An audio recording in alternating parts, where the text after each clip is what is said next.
Hola amigos de KR Trading, bienvenidos de nuevo al canal.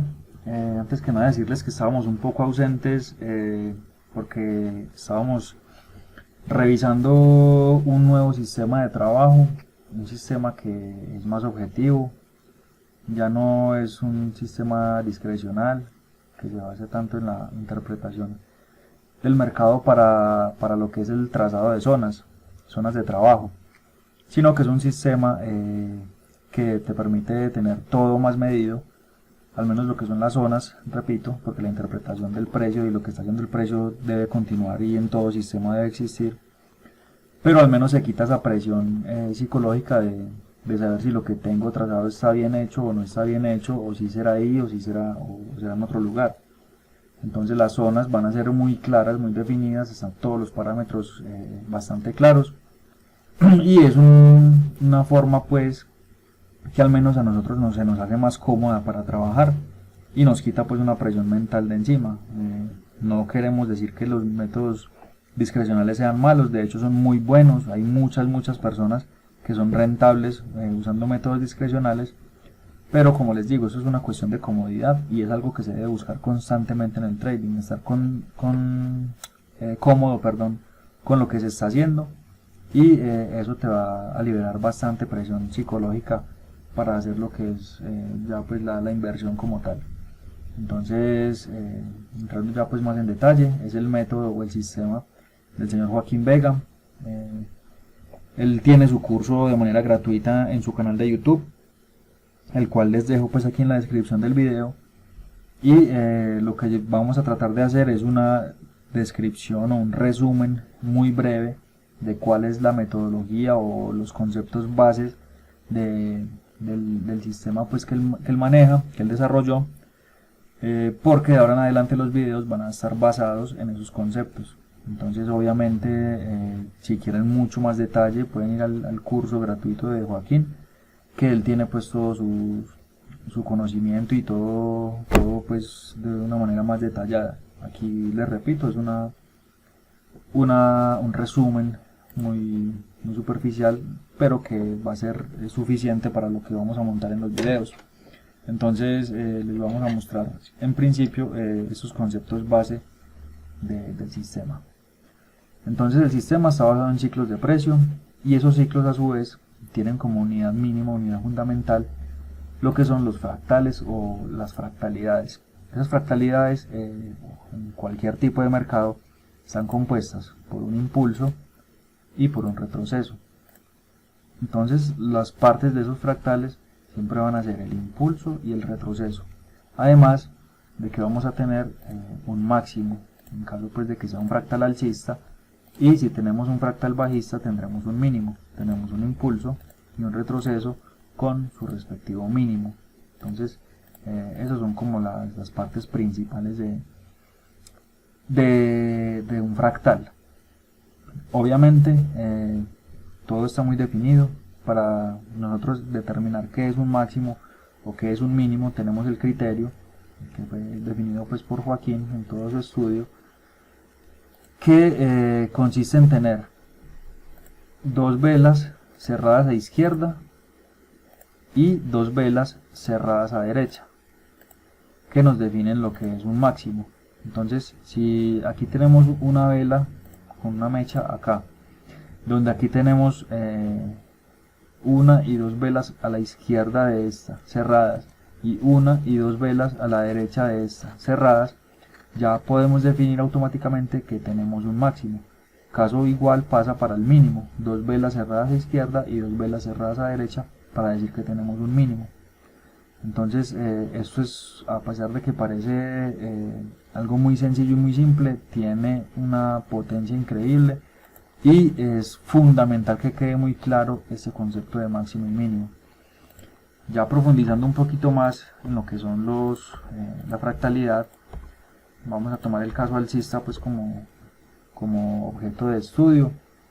Los fractales también pueden evolucionar a un siguiente fractal donde este será el origen del siguiente impulso, que tendrá su respectivo retroceso. Y cuando tenemos dos o más fractales anidados uno tras otro, que van en la misma dirección, damos por sentado que tenemos lo que se nos enseñó como una tendencia. Pero vemos que esto no es más que una lateralidad. Un fractal es una lateralidad. Tenemos un soporte y tenemos una resistencia.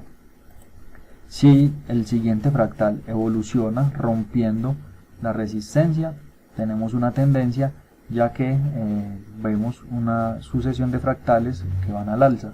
Nuevamente, si la tendencia continúa, pues debe haber un rompimiento al alza nuevamente con su respectivo retroceso, y tendríamos 1, 2, 3 fractales que van en la misma dirección. Por lo tanto tendríamos una tendencia alcista, que no es más que una sucesión de lateralidades.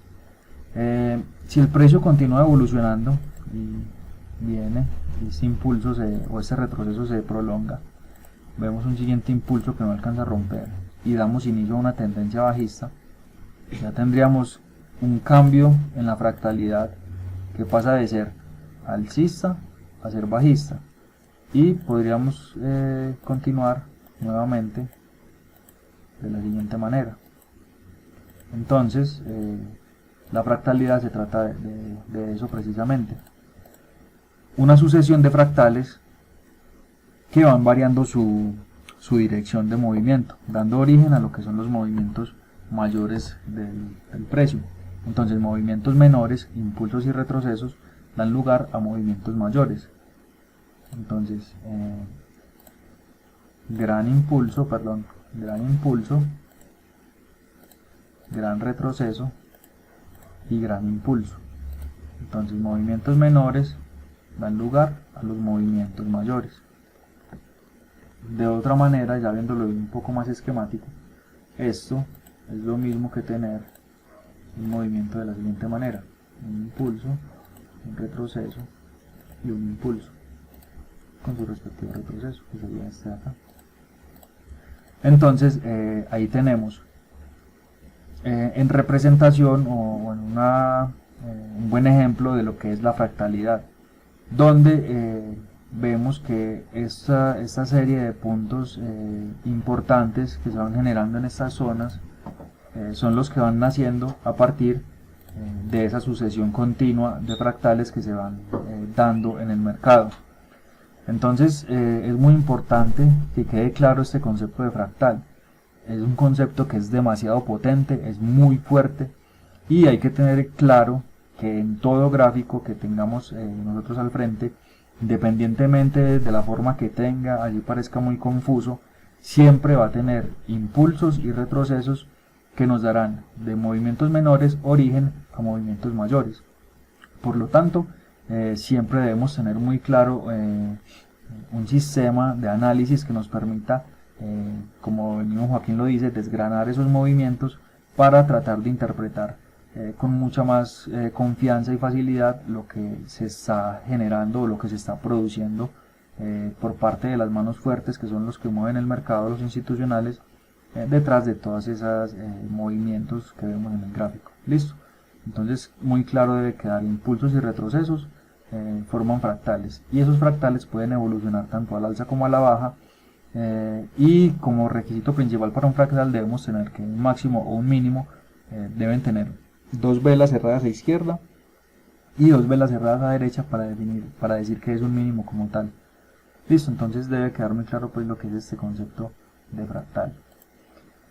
Continuando con la explicación, estos puntos que les mencionaba por acá, en las tendencias, incluso en las lateralidades, esos puntos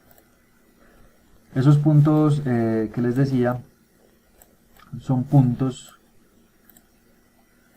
que le permiten al institucional tener un control del movimiento que están generando. Entonces esos puntos se conocen como puntos de control. Recuerden que siempre vamos a partir del concepto de fractalidad. Entonces para ello, para definir qué es un punto de control, esos puntos son los puntos que le permiten al institucional tener, como ya lo dije, el control del movimiento que están generando. Pero esos puntos deben ser identificados de una manera que sea clara para quien está realizando el análisis. Entonces siempre va a existir la duda de cuando el precio rompió o no rompió cierto nivel, en este caso una resistencia. Si el precio vino acá e hizo este movimiento y retrocedió, ¿cómo podemos saber si este rompimiento es un rompimiento efectivo o simplemente fue un falso rompimiento? Pues para eso Joaquín lo que hizo fue parametrizar esos retrocesos y esos impulsos para definir cuándo el rompimiento era efectivo. Lo que hizo fue decir que si el rompimiento era igual o mayor a 1/3 de la altura de ese impulso, de ese retroceso, perdón, o sea, esta medida, la voy a poner en otro color, esta medida, que es la medida del retroceso, si el rompimiento acá tiene una altura que es 1/3 o mayor de esta distancia del retroceso, podemos decir que el rompimiento fue efectivo. Si es menor, es un falso rompimiento, ¿cierto? Entonces lo que se hace es medir cuánto tiene este retroceso y cuánto rompió por encima de este máximo. Entonces la forma más sencilla o más práctica de hacerlo es haciendo uso de la herramienta Fibonacci, que es el retroceso de Fibonacci. Lo que hacemos es medir el retroceso y si el precio llega en su extensión a tocar el nivel 130, es decir, un 30% del tamaño del retroceso, podemos decir que el rompimiento fue efectivo. Caso contrario, decimos que es un falso rompimiento. En este caso, como lo podemos ver, este movimiento es un falso rompimiento, ya que el precio no alcanza a tocar esa extensión 130 del Fibonacci, por lo que esto por ahora sigue siendo parte de una misma lateralidad, es decir, esto sigue siendo parte del mismo retroceso. El precio puede seguir haciendo estos movimientos,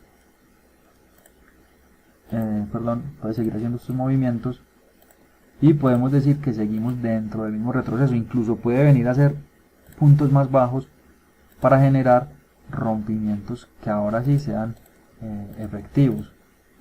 Entonces si medimos nuevamente con el Fibonacci, medimos el retroceso desde el máximo, del primer máximo que nos encontramos, hasta que encontremos un rompimiento efectivo. Entonces hasta este mínimo veíamos que no hay rompimiento efectivo, seguimos buscándolo y en este punto nos encontramos que hay un nivel más bajo. Entonces lo que hacemos es seguirlo con el Fibonacci, porque recuerden que estamos dentro de un mismo retroceso. Todo esto es un mismo retroceso, que tiene un falso rompimiento, y en este caso, como ya lo podemos ver, hay un rompimiento efectivo, porque ya el precio en este lugar tocó ese nivel 130 o esa extensión 130, que nos valida este movimiento como un rompimiento efectivo de este retroceso completo. Entonces los retrocesos que nos vamos a encontrar en el mercado no siempre van a ser retrocesos perfectos, como los dibujamos esquemáticamente, así, retroceso y luego sigue el siguiente impulso. No, los retrocesos normalmente van a ser retrocesos de esta manera, retrocesos lentos y retrocesos dilatados, que el profesional usa para manipular a las masas, a los pequeños inversionistas, para que tomen las decisiones equivocadas. Pero ya, digamos, teniendo en cuenta este tipo de parametrización, podemos tener muy claro cuándo seguimos dentro de un retroceso y cuándo ya tenemos un rompimiento efectivo. Entonces, si seguimos ya evolucionando a un movimiento más fluido, por decir algo,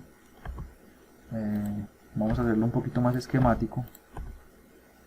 Si el precio nos hiciera esto, ese impulso, retroceso, impulso, retroceso, impulso, retroceso, entonces tendríamos que buscar de toda esta tendencia alcista cuáles son los puntos de control. Entonces lo que hacemos es empezar desde el inicio de la tendencia, desde ese punto de origen. No me interesa de dónde viene esto, puede venir de una tendencia bajista o incluso puede venir pues de un lugar más abajo. Vamos a tomar este como punto de inicio del movimiento que vamos a analizar. Entonces tomamos nuestro Fibonacci y empezamos a medir hasta que nos encontremos un máximo. Recuerden que ese máximo lo vamos a identificar cuando haya dos velas cerradas a izquierda y a derecha de un punto de cambio pues del mercado. Entonces hasta ese nivel, perdón, la medición no es así, la medición es del retroceso. Medimos es el retroceso, nos encontramos este máximo, empezamos a medir ese retroceso y habíamos visto falso rompimiento en este lugar, seguimos buscando y aquí el precio nos toca la extensión 130 en este lugar de acá, por lo que todo el retroceso fue este, todo este fue el retroceso y tiene un falso rompimiento. Entonces yo solo puedo seguir buscando puntos de control, ya que este de aquí se me validó. Este punto de aquí es un punto de control válido. Este es un punto válido. Yo solo puedo seguir buscando puntos de control por encima de ese nivel 130. Entonces, como aquí fue donde se me validó, yo de aquí para arriba tengo que buscar ¿qué? Un siguiente máximo. Y ese siguiente máximo lo encuentro en este nivel. Entonces, ¿qué hago? Voy y mido este retroceso. Este retroceso es el siguiente que me interesa en ese movimiento. Entonces voy y mido con mi Fibonacci ese retroceso. Pongo el retroceso ahí, pongo el Fibonacci ahí, perdón, en la medida del retroceso y veo que es este punto de control, que es el que estoy buscando validar, se validó aquí. Es decir, de inmediato vino y me rompió totalmente esta resistencia o este máximo del fractal que estamos trabajando, que es este impulso, retroceso. Aquí rompió totalmente y me tocó este nivel 130, validándome que este punto de control. Este es un punto de control que es totalmente válido. Ahora, los puntos de control nacen pero también mueren, porque recuerden lo que habíamos dicho, movimientos menores dan lugar a movimientos mayores. Entonces, cuando yo tenga retrocesos que son más grandes y estén por delante de retrocesos menores, esos puntos de control anteriores quedan obsoletos, ya no sirven y nos van a dar lugar al movimiento real del precio. Entonces veamos que este retroceso tiene este tamaño, pero el siguiente retroceso que es válido, es decir, este punto de acá, tiene un tamaño mayor. Yo debo extender el Fibonacci para poder hacer la medición completa del retroceso. Por lo tanto, este movimiento es un movimiento mayor que este movimiento. Y en consecuencia lo que obtenemos es que este punto de control no es válido. ¿Por qué? Porque ya este punto de control es el que está dominando, ya que es un retroceso más grande. Este punto de control de acá fue válido en su momento, mientras no se había generado este nuevo punto de control y mientras no se había validado. Pero cuando se validó, cuando el precio alcanzó esta extensión 130, automáticamente este punto ya quedó obsoleto y el movimiento real del precio hasta este momento es este: gran impulso y gran retroceso. Eso es lo que tenemos hasta este instante. Si seguimos midiendo, entonces recuerden que yo solo puedo medir o buscar nuevos máximos después de este 130. Me encuentro este nuevo máximo. Entonces recordemos, dos velas a izquierda, dos velas a derecha cerradas, tenemos máximo.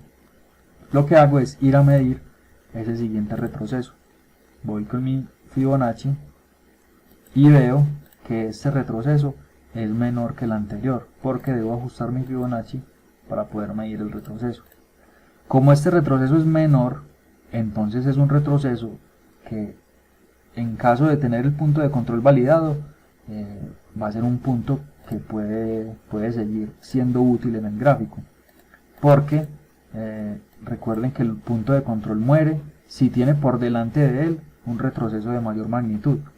Entonces, como en este caso este retroceso es más pequeño que este que tenemos acá, entonces este punto de control es válido y este punto de control también es válido. Por lo tanto, el movimiento real del gráfico sigue siendo este. Listo. Entonces así es que se van, aquí así van naciendo y también van muriendo los puntos de control. Aquí hacemos una nueva validación, punto de control validado, buscamos el siguiente máximo y vemos que es este de acá. Ese máximo, vamos con nuestro Fibonacci, lo medimos, vemos que es un retroceso menor porque debemos ajustar el Fibonacci y hasta ahí llegó el gráfico. Pero si tuviéramos, por seguir el ejemplo, una nueva extensión que llegue al 130, este punto de control también sería válido porque este retroceso es menor que los dos anteriores, que este, y el movimiento real del gráfico sería este. Ahora, si tuviéramos un caso en el que el retroceso no hubiera sido ese, sino que el retroceso hubiera sido este, entonces nuevamente medimos con el Fibonacci y si el precio alcanza su extensión 130, automáticamente este punto de control queda validado. Y como evidentemente es mayor este retroceso, es mayor que este retroceso y que este retroceso, automáticamente los elimina. Entonces este muere y el movimiento real del precio queda siendo este de acá. Este es el movimiento real que está haciendo el precio en esa secuencia. Obviamente con su siguiente impulso que ya está validado. Listo, entonces esa es como la forma de encontrar esos puntos de control que ya más adelante vamos a ver para qué sirven esos puntos de control. Otro concepto importante, dejando de lado pues ya los puntos de control, son los puntos de origen. Esos puntos de origen también van a ser muy importantes. Los puntos de origen se dan cuando el precio en un fractal alcanza un nivel del 61,8% de retroceso del impulso. Es decir, si yo mido el impulso,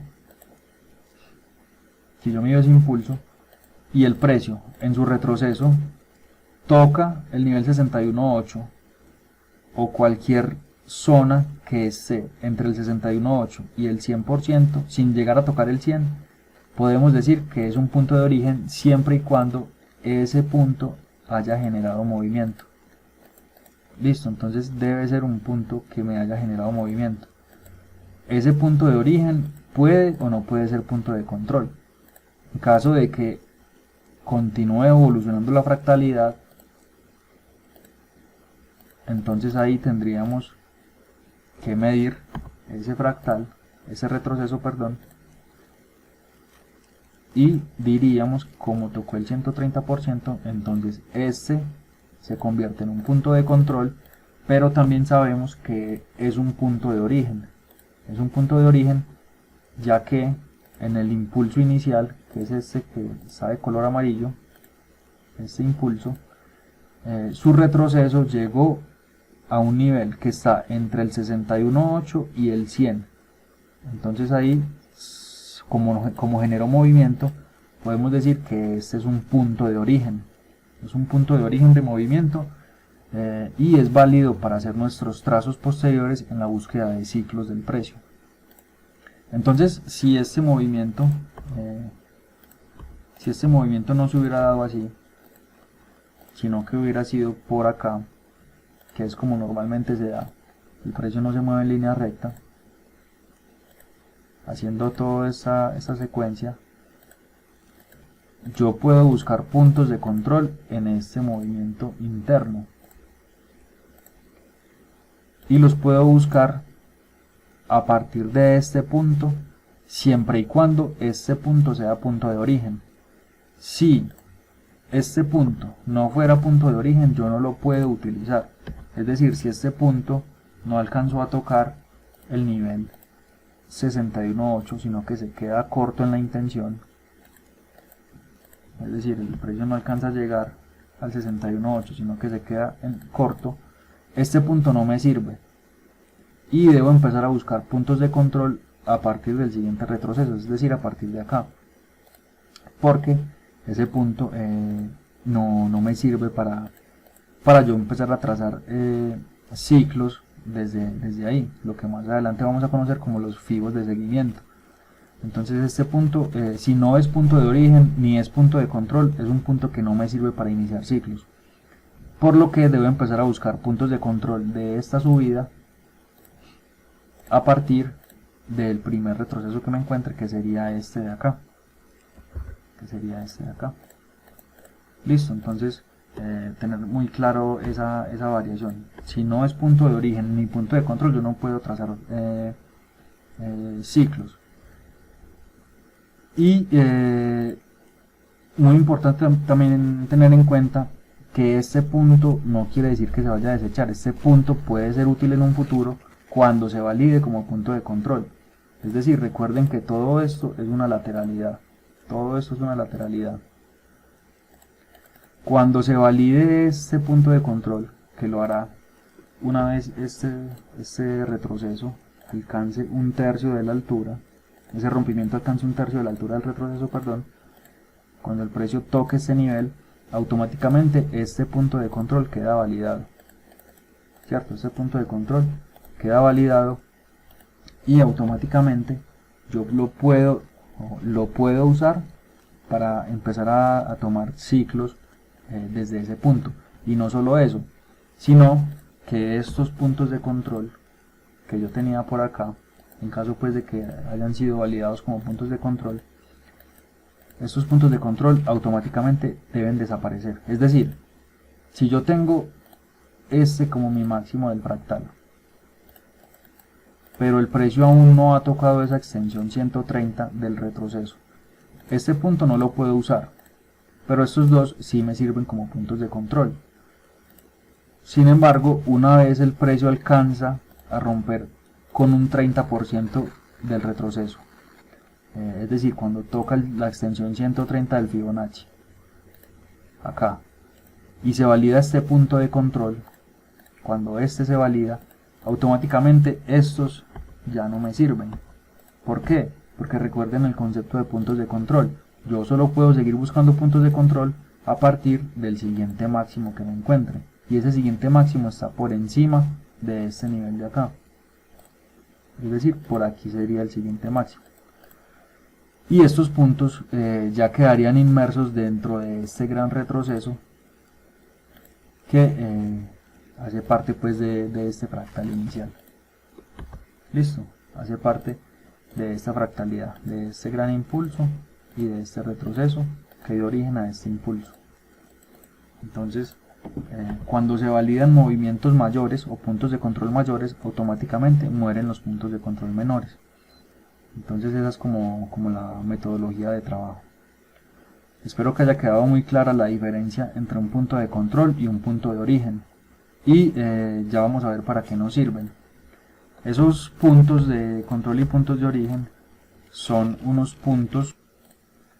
Esos puntos de control y esos puntos de origen van a ser útiles para lo que es el uso de las zonas de trabajo, zonas de compra, zonas de venta, que vamos a ver en un siguiente video para no alargar pues este que estamos haciendo. Entonces espero que haya quedado muy claro lo que es el concepto de fractalidad, de fractal, máximos, mínimos, punto de control y punto de origen. Les repito, este concepto fue desarrollado por Joaquín Vega, cuyo canal les dejo en la descripción de este video. Yo trato de hacer un resumen para dar un poco de contexto de lo que serán los próximos videos que se irán subiendo. Y espero que sea pues de utilidad. Si quieren más detalle y más una explicación pues mejor, pueden visitar el canal de Joaquín, donde van a encontrar pues todo el material. Entonces quedo atento a los comentarios y cualquier duda con gusto yo les ayudaré. Hasta luego, que estén muy bien.